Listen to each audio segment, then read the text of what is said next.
السلام عليكم ورحمة الله وبركاته. ازيكم حبايبي؟ عاملين ايه؟ رب تكونوا بألف خير. النهارده هنعمل وصفة جبارة، تفتيح وترطيب وتقشير. يبقى تفتيح للبشرة وتقشير وترطيب 3 مع بعض بمكونات بسيطة جدا. 3 مكونات موجودين في البيت، سهلة وبسيطة جدا. ان شاء الله لو جربتوا الطريقة هتعجبكم وعلى ضمانتي طبعا. وما تنسوش اللي يجرب الطريقة ويطبقها وتعجبه يبقى يكتب في الكومنتات تحت ان هي التجربة عملت معاه ايه. اول حاجه معانا هنا معلقه من السكر الخشن. معانا معلقه من السكر الخشن، ولازم يكون خشن عشان يشيل الجلد الميت. تمام. بعد كده معانا معلقه زيت جوز هند او زيت صبار. انا معايا هنا الازازه دي فيها زيت جوز الهند وزيت صبار الاتنين مع بعض، فانا هحط معلقه. اما انتي لو عندك زيت جوز الهند تمام، عندك زيت صبار تمام، زيت زيتون تمام. ده زيت زيتون وزيت جوز الهند او زيت صبار برضو مفيش مشكله. فيعني اي نوع زيت موجود عندك في البيت تمام، بس يكون زيت طبعا زيت طبيعي. بعد كده هنحط نص ليمونه. هنحط نص ليمونه. طبعا التجربه دي هتستخدميها 3 مرات في الاسبوع لافضل طريقه، يعني افضل نتيجه 3 مرات. وهتسيبيها 10 دقايق على بشرتك.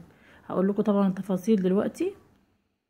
انا هنا عصرت الليمونه، بس الليمونه كانت كبيره شويه فما ضغطتش عليها قوي، فيعني ايه عشان بس ما تحرقش، يعني ما تكتريش من الليمون عشان بشرتك ما تحرقكيش، لان الليمون بيعمل حرقان في البشره. بعد كده هنقلبهم كويس اهوت. نتاكد بس ان هما اتقلبوا كويس. 3 مكونات يعني بساط جدا وسهلين، والنتيجة من اول استخدام. يعني من اول استخدام هتلاحظي النتيجة على بشرتك، وهتحسي قد ايه ناعمة وقد ايه طرية وقد ايه الجلد الميت والحبوب اللي في بشرتك راحت خالص. يعني بصراحة رهيبة جدا.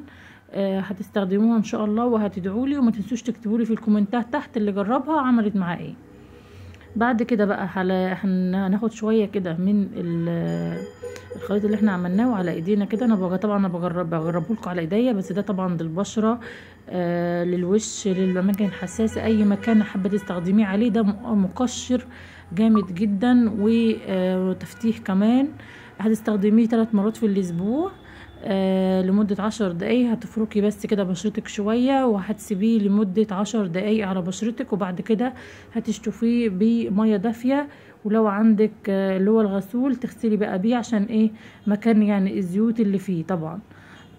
وبعد ما تغسلي طبعا هتحسي قد ايه بشرتك ناعمة وقد ايه. بصوا مفيش بعد كده ان شاء الله لو جربتوها تدعولي. وما تنسوش طبعا لو عجبكم الوصفة لايك وشير واشتراك للقناة وتفعيل الجرس عشان يجيلكوا اشعار بكل فيديو جديد.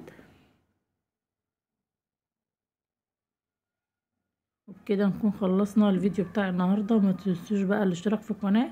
والسلام عليكم ورحمه الله وبركاته. اشوفكم في فيديو جديد مع قناه وردة في المطبخ.